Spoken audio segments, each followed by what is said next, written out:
Hello, fire sign. Welcome to Unicorn Princess Tarot. Reading ito for fire sign, Aries, Leo, and Sagittarius. Bago tayo magsimula, magre-ring lang ako ng bell to cleanse the energy. Hopefully ay makuha ko yung energy mo, no? Pero mag-cleanse muna ako ng space. So, pakihinaan na lang yung volume. Medyo maingay po itong aking bell. So, start na po natin.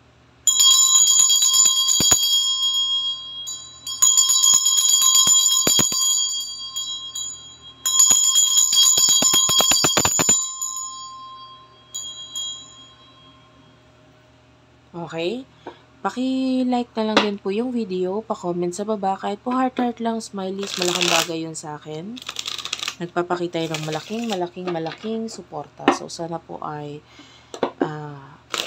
paki-like na lang po at subscribe sa mga bago Fire sign po ito, Aries, Leo, Sagittarius. Let's start your reading. Hopefully, makuha ko yung energy mo, fire sign. Personal reading, si Jing Tarot Reader. Friend ko yun, guys. Kaibigan ko, hindi po ako yun. Pwede kayo magpa-tarot reading sa kanya. Meron din siyang Facebook, meron din siyang TikTok, and meron din siyang YouTube, Jing Tarot Reader. Sa TikTok ko naman, guys, Unicorn Princess Tarot. Ayun, pwede kayong mag-avail doon sa aking mismong shop ng mga ginagawa po namin, protection and pang mga pampaswerte. Ito, example, ito yung mga suot ko. Kami po ang gumagawa niya. So, start na natin ang reading. This is for the sign of fire sign. Two of Cups. Ace of Cups. Wow. Fire sign. I like your energy. Magician is here. Very beautiful relationship, connection. Kung ikaw ay nasa isang relasyon, kung wala pa, paparating ang napakagandang relasyon para sa'yo. Kung ikaw ay kasalukuyang nasa relasyon na, nakikita natin yung pagmamahalan, pagbibigayan, and itong person na ito is napakahalaga mo para sa kanya. I mean, this is your energy, pero maaaring ikaw mismo sa sarili mo, ramdam mo yung pagpapahalaga sa'yo nitong taong ito. Pinapakita niya yun. Hindi niya yun tinatago. This person wants to see you happy. This person,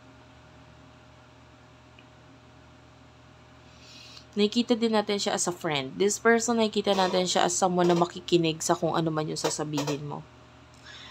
The World, yan. This is a major arcana and also as a death card. So, the Magician, also a major arcana. Nakikita natin ito as a person na kumpleto na siya eh. Wala na siyang hinahanap. Ikaw lang talaga ang kailangan niya or yung partnership ninyo ang nagbibigay dito sa person na ito ng parang satisfaction. Satisfied na ako sa iyo, satisfied na ako sa relasyon natin, satisfied na ako sa kung ano man yung mga tinapos niya sa buhay niya, nag-end sa buhay niya, tanggap niya na lahat yun. Okay? Ang decision nitong person na ito, I mean, I feel like there's a decision in the past. Nabaliktad na ito ngayon eh. For example, yung iba sa inyo, pwedeng ang decision nitong person na ito in the past is to end yung relasyon ninyo, tapusin itong relationship ninyo. Hindi na. Ngayon, hindi na. Hindi na niya gagawin yun. Nabago na yun. So, kung may mga, lalo na, kung ikaw ito, na ang relasyon ninyo sinubok talaga. Nagkaroon ng matinding problema, pag-aaway, etc. Nabaliktad na yun ngayon. Okay? So, kung may mga pagtitiwala na nawala, nakikita natin na nababalik na ito ngayon. Okay, so nakita ko ng wolf, like a picture of wolf ngayon. So,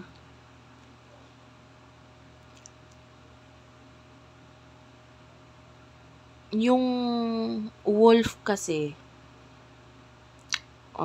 or yung lobo, ko sa Tagalog, Sila yung mga hayop na hindi nila para iwan yung mga packs nila or yung pamilya nila or yung mga importante sa kanila, 'di ba? Yung mga mahal nila, yung lahi nila. Sama-sama 'yan kahit pa matatanda na yung wolf, no? Halimbawa, magma-migrate sila, lilipat sila. Kasama nila 'yan, no? And dito sa connection ninyo, yung person mo is showing as the wolf. So, yung kaugalian niya, hindi kanya para iwan. Sasama ka niya. Okay?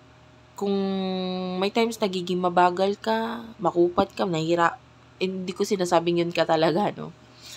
Pero kung halimbawa, naging ganun, intindihin ka niyan. Hihintayin ka niyan. Pauunahin ka pa nga niya.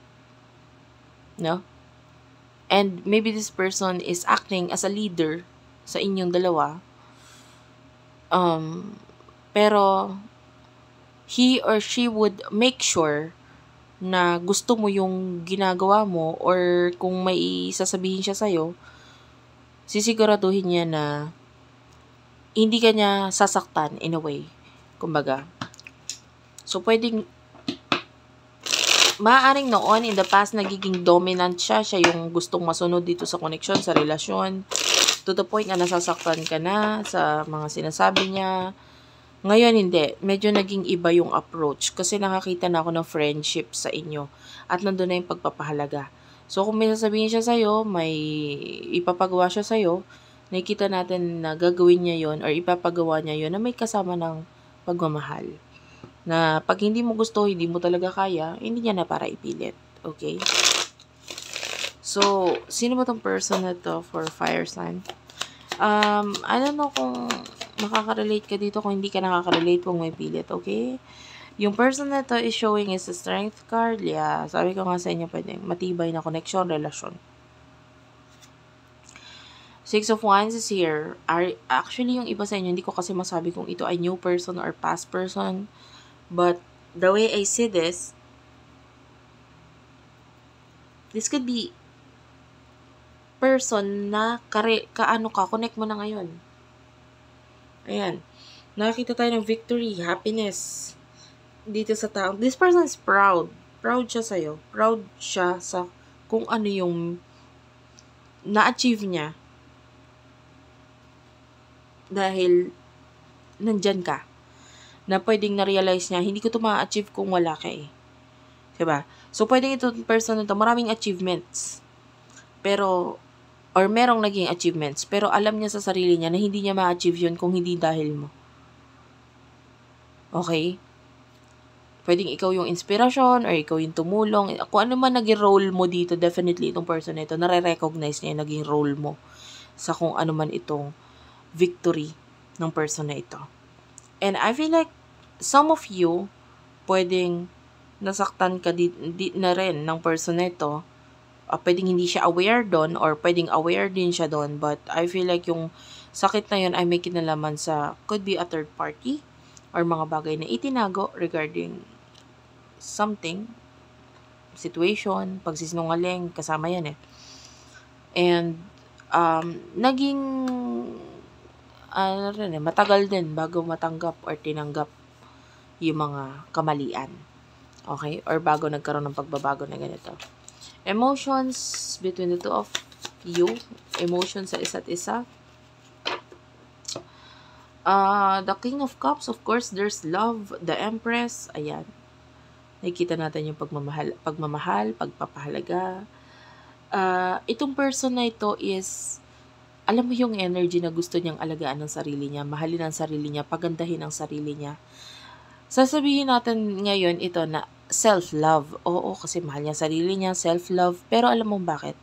Kasi gusto niya maging maganda, gusto niya maging pogi, sabihin na natin ganun, para sa'yo. Sa mata mo. Okay? Gusto niya maging maganda, itsura niya, nevertheless, babae man or lalaki, wag na nating ng gender. LGBTQIA+, welcome. Basta gusto niya maging maganda para sa'yo. Importante ka eh. Diba? Mahal ka niya eh. nabago na nga siya eh. No? There's rebirth na nangyayari. Malaking, pag sinabi nating rebirth, parang ipinanganak ulit. 'Di ba? Itong connection or relasyon na ito. So, malaking pagbabago. When you do love this person, both of you love each other so much, no? To the point na gusto ng person na ito na ayusin ang buhay niya, sarili niya para sa'yo. Gusto niya maging successful para sa'yo. What will happen in the future for the both of you? Big change. Wow, the Chariot. There's going to be a big change na mangyayari sa inyong dalawa ng person na ito. And what is that big change all about? Yan, Palace of Swords. Iba sa inyo, pwede nakakaranas pa ng mga financial issues, problem. Or kung wala, pwedeng paparating itong problem, financial problem. Pero may malaking pagbabago. Tell me about this malaking pagbabago. Ayan. The Sun is here. This is a very beautiful card actually. Nakita tayo dito ng medyo mabigat na problema, responsibilidad. Pero, nakakaamoy akong tinapay by the way. It's like, inaalam ko kung anong tinapay eh. Pero parang panderegla, ganun. Kung hindi ka sure, kung hindi ka familiar, it's like tinapay na may red, panderegla. Or, hindi ko alam kung ano ang tawag doon sa ibang tinapay. Pero siya yung tinapay na pwedeng pwede siyang itinda sa tindahan. Nagigets mo? Yung hindi siya pang bakery lang. So, you could be eating something like that right now. This could be a reading. Yung pwedeng itinda sa tindahan. So, hindi ko alam kung ano yung mga tinapay na yun. Yung pwede siyang i-stack ng konti. This could be a reading. Anyway, in the future, may bigat na problema. Pero kaya mo eh. Kinaya mo. And after ditong problema na ito, sabi ko nga, big change, 'di ba? The Sun is here. There's going to be a positive change for you. So, magmumula siya sa hindi maganda, pero mababago ito sa maganda, positibo. And I feel like, the Five of Swords is here. Yeah, this is, the number 5 kasi is about change na naman eh. Pero nakikita natin, matututunan mong kumilos, matututunan mong gawain, yung mga dapat mong gawain. King of Wands is here. And pag nagawa mo itong mga bagay na ito, the Four of Wands, very promising. The Four of Wands, this is like, magiging mas maganda na para sa'yo yung mga susunod. And alam mo, etong Four of Wands dito, nagpapakit, ayan, I can see the like a circle planet dito sa behind nitong door na to is like a circle planet, and to me it's showing like the planet of Mars, no? The planet of Mars, which is mas malapit itong Mars sa Sun, no, kung tawagin. So yung Sun is nagpapakita as very positive, and this could be your wish fulfillment. This could be your whatever you're manifesting pagdating sa buhay mo. Pwedeng mas mapapalapit ka na dito. Hindi ko sinabing marireach mo na agad. Halimbawa, yung iba sa inyo, gusto mo, goal mo makapag-travel.